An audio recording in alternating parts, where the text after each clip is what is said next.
Donc très de plaisanterie. Donc Eric Essonneau est d'abord enseignant-chercheur. Parce que j'ai vu que... C'est pompeux, hein. On va dire assistant diplômé. On va dire à terre en France, voilà, à terre. C'est pour pas dire que c'est doctorat en littérature. Okay. Donc en fait, il y en a beaucoup dans la tête. Exactement. C'est juste pour pouvoir dire ça. Donc il nous faut un second roman après avoir fait un essai. C'est ça?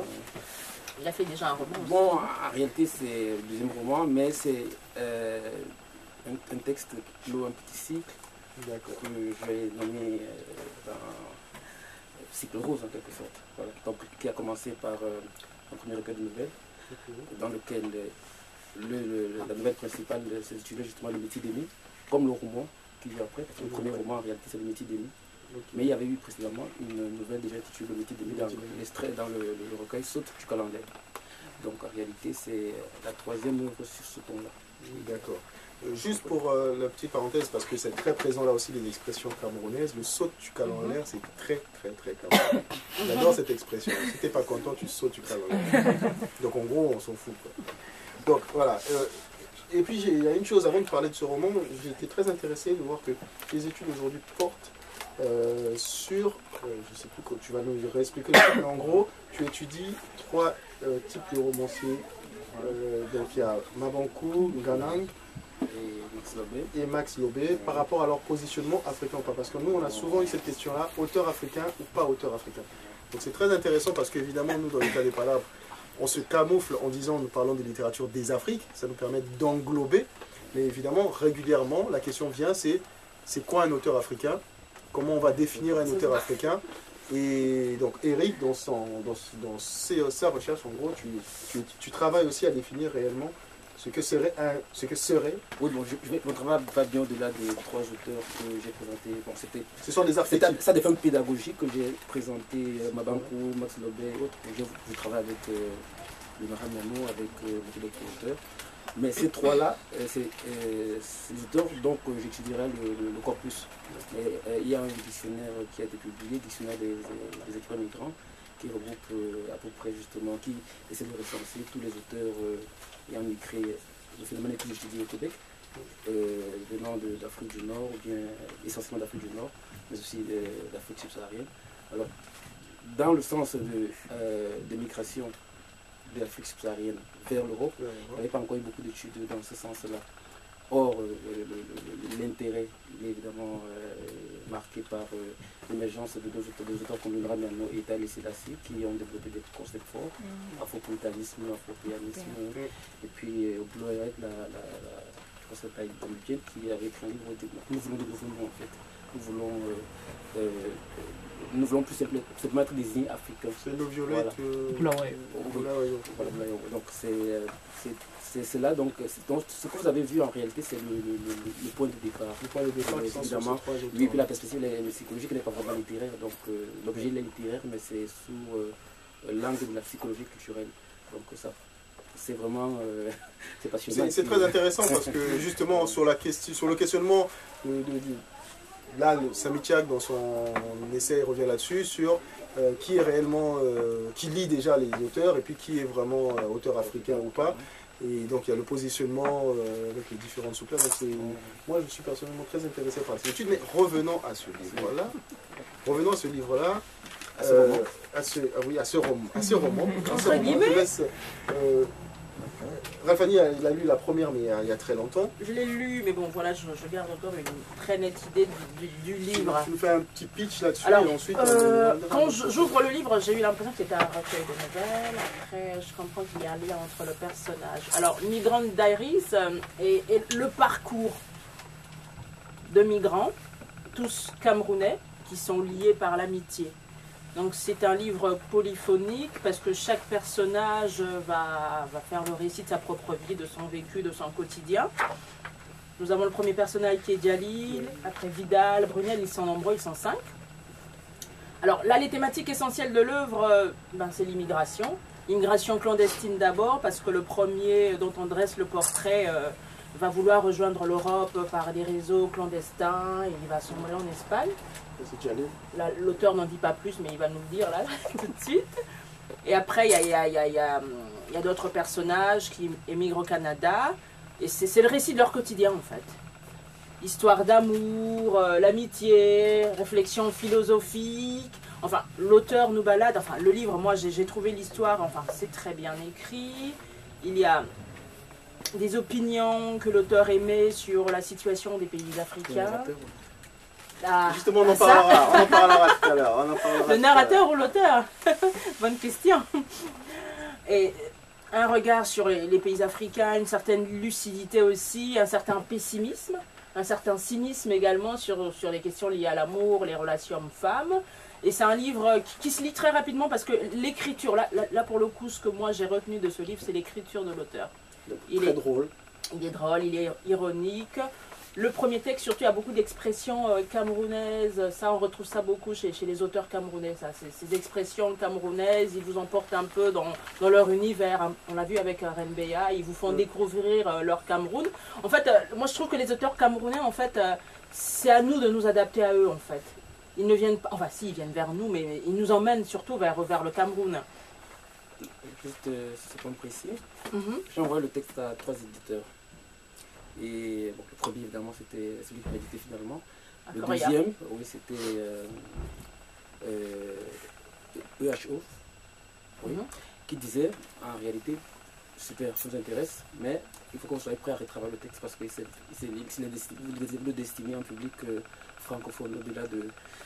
Mais c'est-à-dire que sur la base, déjà, je n'étais pas d'accord. C'est-à-dire que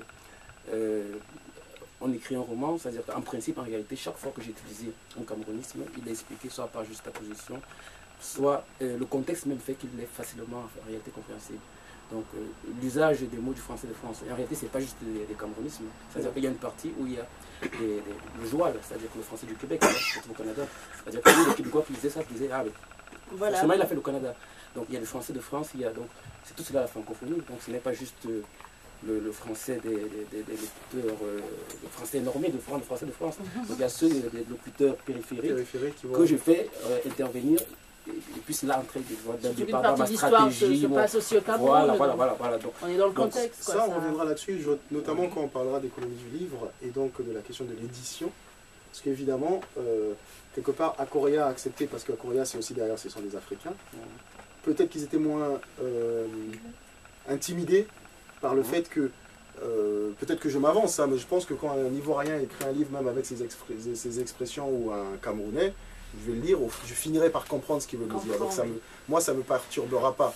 Mais un éditeur qui se destine à un marché franco-français, peut-être que... Et donc là, ça impacte pas mal sur notre capacité aux Africains à être édités. Donc c'est aussi là une expérience qui est pour nous très intéressante. Mais il y a énormément là-dedans, et tu as raison, il y a une espèce d'ADN. RNBA, quand on la lit, on est à Douala, on a les expressions qui vont bien. Mais c'est expliqué de mémoire. Et c'est expliqué, et on n'est pas perdu, parce que de toutes les façons, quand on le lit, on comprend. Expliqué, je ne vais pas dire. On a des astérisques.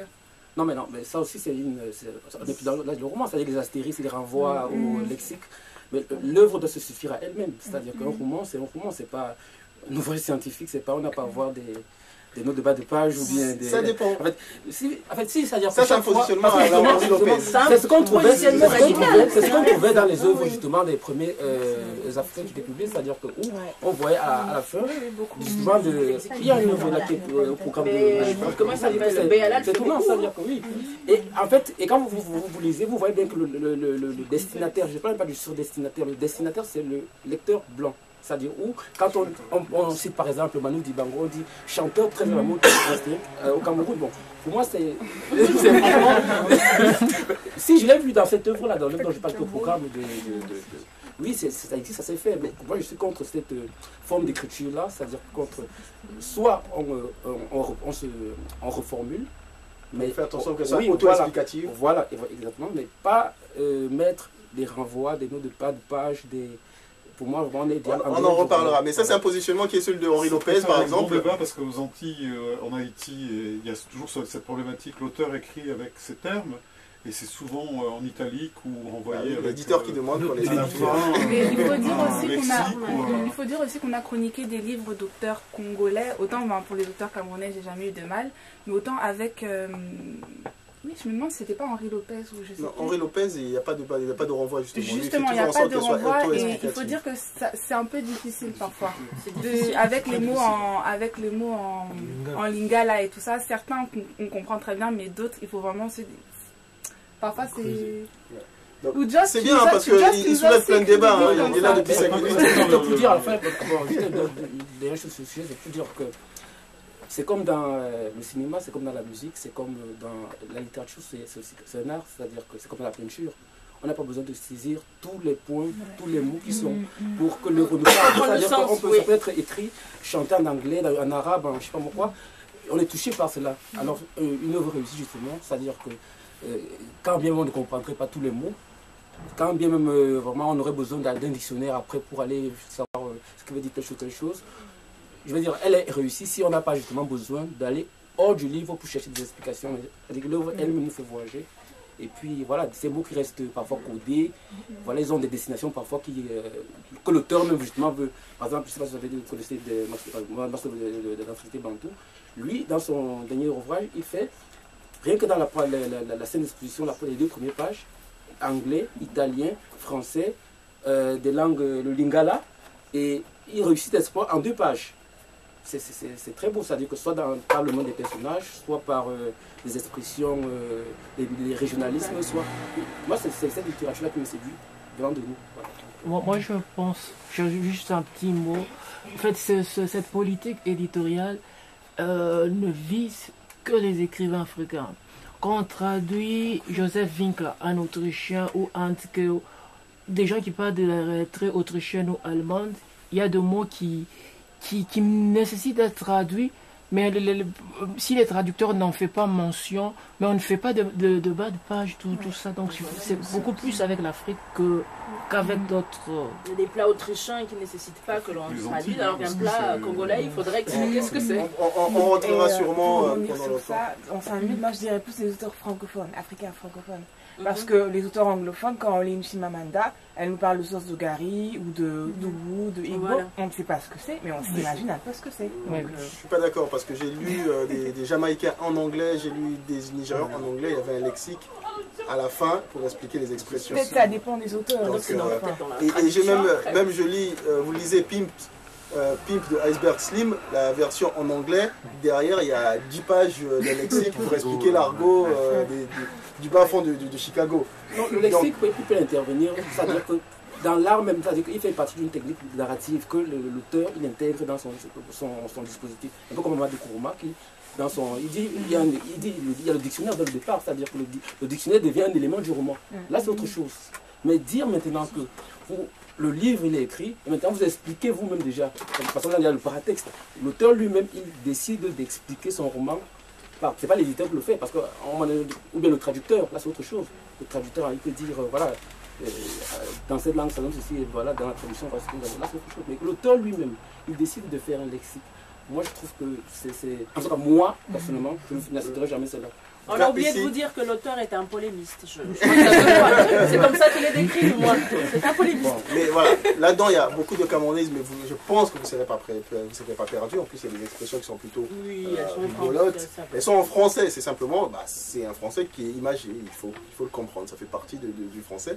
Et je voudrais qu'on revienne sur les 4 figures en fait, de l'immigration que tu as pris, entre le migrant qui va passer par... éviter ACMI et autres, ceux qui passent par un visa classique, circuit légal. Bon, je suppose qu'il y a un projet derrière. Merci vraiment. En fait, c'est votre travail, c'est-à-dire que tu as capté. Ce sont des figures réellement que je voulais. C'est-à-dire que je voulais, voilà, des aspects de. Au départ, l'idée c'était de faire une galerie de personnages. Donc, de multiplier sans cesse.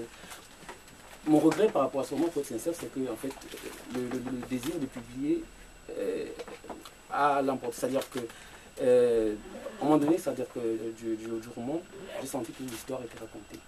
Donc je n'ai pas construit l'œuvre que je peux plus construire. C'est-à-dire que j'ai écrit une histoire comme je le voulais. C'est-à-dire que en jouant les différents avec la langue, le jeu avec la langue, avec le en jouant, oui, avec le parcours, avec même les expressions françaises, les jeux étaient vraiment de divers autres. je me suis amusé à l'écrire, j'ai pris du plaisir à écrire ce roman.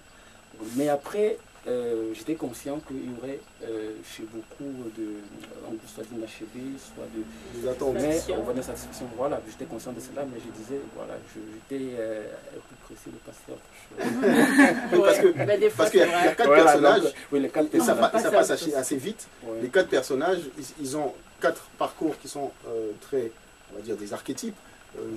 Volontairement, j'utilise pas le mot cliché, parce que, non, je l'ai dit ici il y a 2 ans, le cliché c'est pas quelque chose de faux, même si on a tendance à...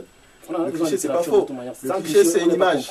Voilà, donc là ce sont des archétypes autour duquel il bâtit des parcours différents, et l'objectif c'est pour nous, le projet, c'est de dire voilà les types de parcours qui existent. Et en pensant de dire quand même que ces 4 figures-là, elles ne sont pas... On va parler des nouvelles, c'est vrai qu'il y a des nouvelles qui... Parce que c'est la même histoire en réalité, c'est-à-dire qu'il y a... C'est pas le relais. C'est-à-dire que quand Jalil raconte, quand Arthur prend l'histoire, il prend l'histoire au point ou l'autre, même s'il c'est un autre point de vue, parfois il revisite des faits tels qu'ils avaient été précédemment exposés par l'autre. Parfois, oui, la suite, surtout au Canada. Donc, voilà, oui, donc, et pareillement, c'est-à-dire que ce forme de circulaire que ça a été conçu, c'est-à-dire que ça part de l'Afrique, ceux qui s'en vont à pied, voilà, et puis ça a fini en Afrique. Et le personnage là, de Jalil, qu'on ne voit pas par la suite, en réalité, on le voit à travers le personnage féminin. Voilà, le personnage féminin. C'est le lien, en fait. C'est le lien, oui. Voilà, lien donc voilà, pour moi, il était suffisant. Donc, qui unit, c'est-à-dire que cette partie africaine-là, avec... parce que l'essentiel, quand même, finalement, se passe en Amérique du Nord. Oui. Je vais parler de personnage féminin, évidemment, je t'attendais à ce qu'on te parle. J'ai notre 4e chroniqueuse qui n'a pas pu être là, Françoise, et elle nous envoie un petit mot en disant j'ai beaucoup aimé le livre, je l'ai trouvé drôle et autres. Mais le regard féminin, les femmes en prennent un coup. Le portrait des femmes. Le portrait des femmes, des personnages féminins qui sont dressés là. Mais là encore, je ferai quand même un parallèle avec par exemple Renbea, où ça revient souvent, la femme croqueuse d'hommes ou la gold digger.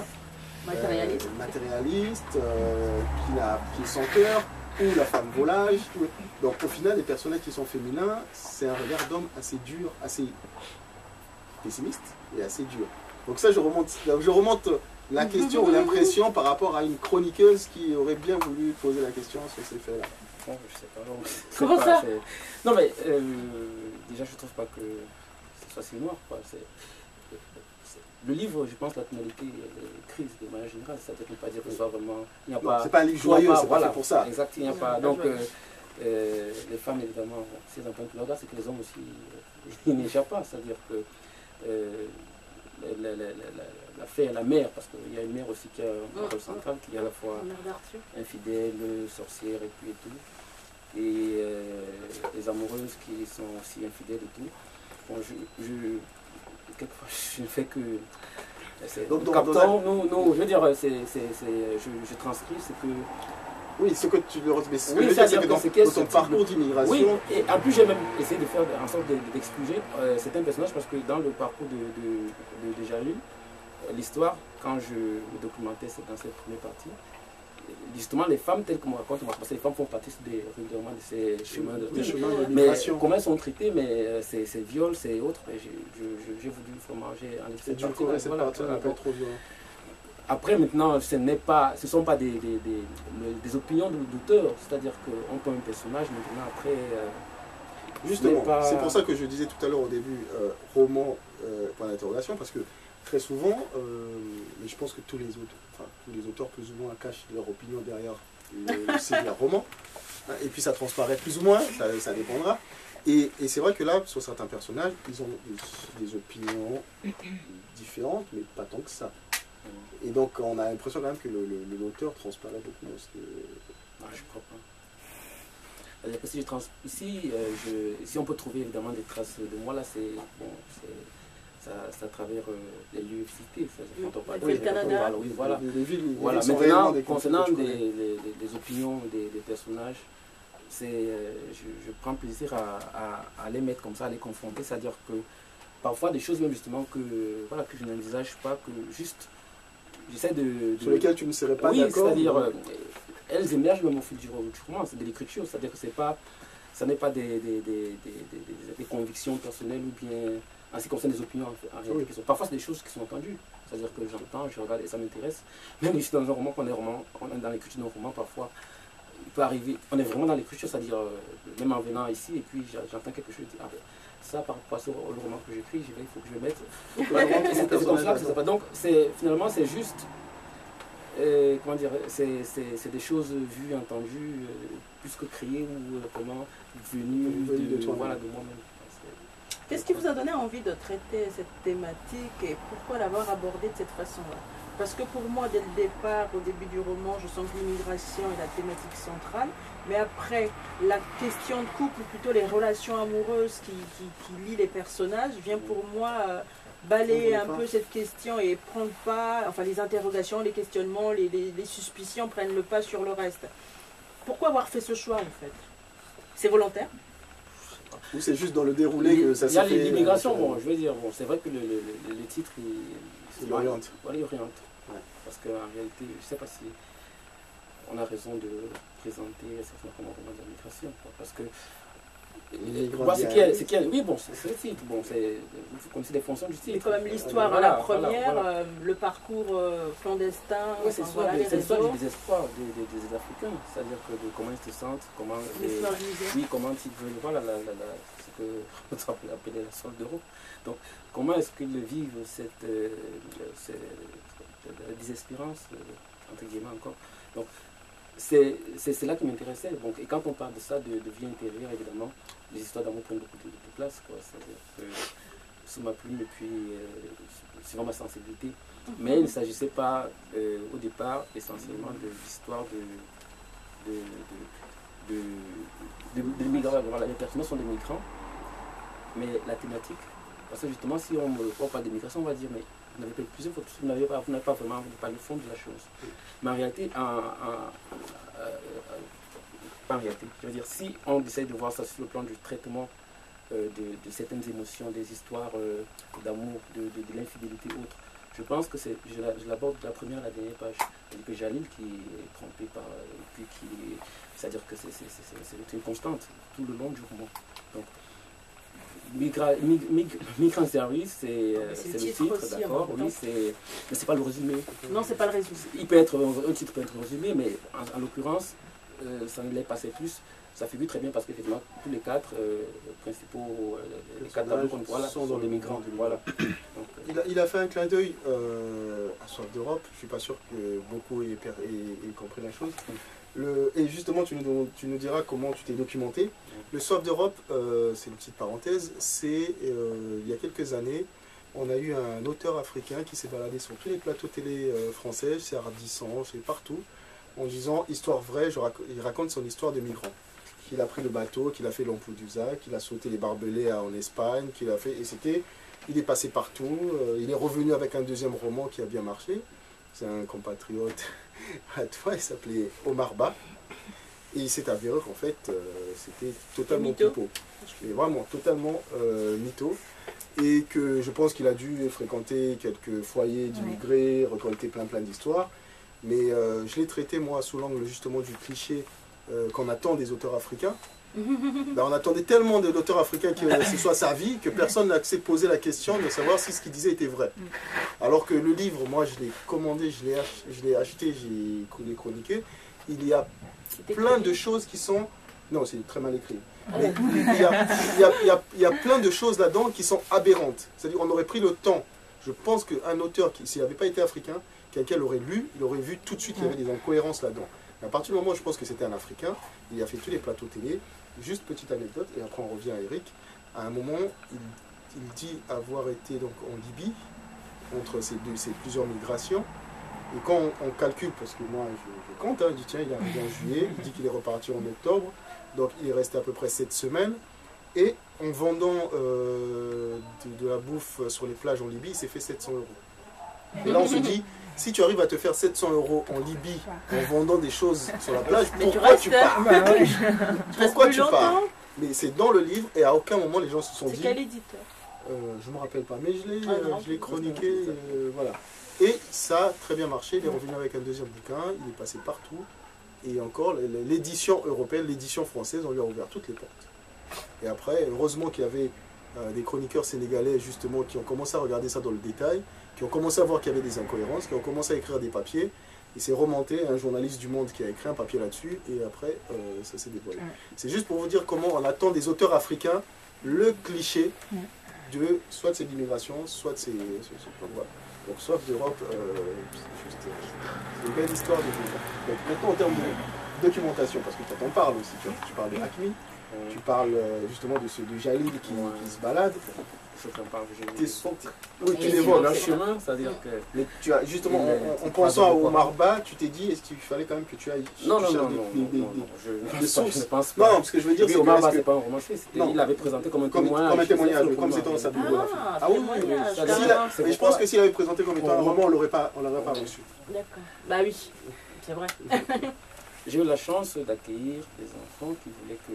Des enfants, des jeunes.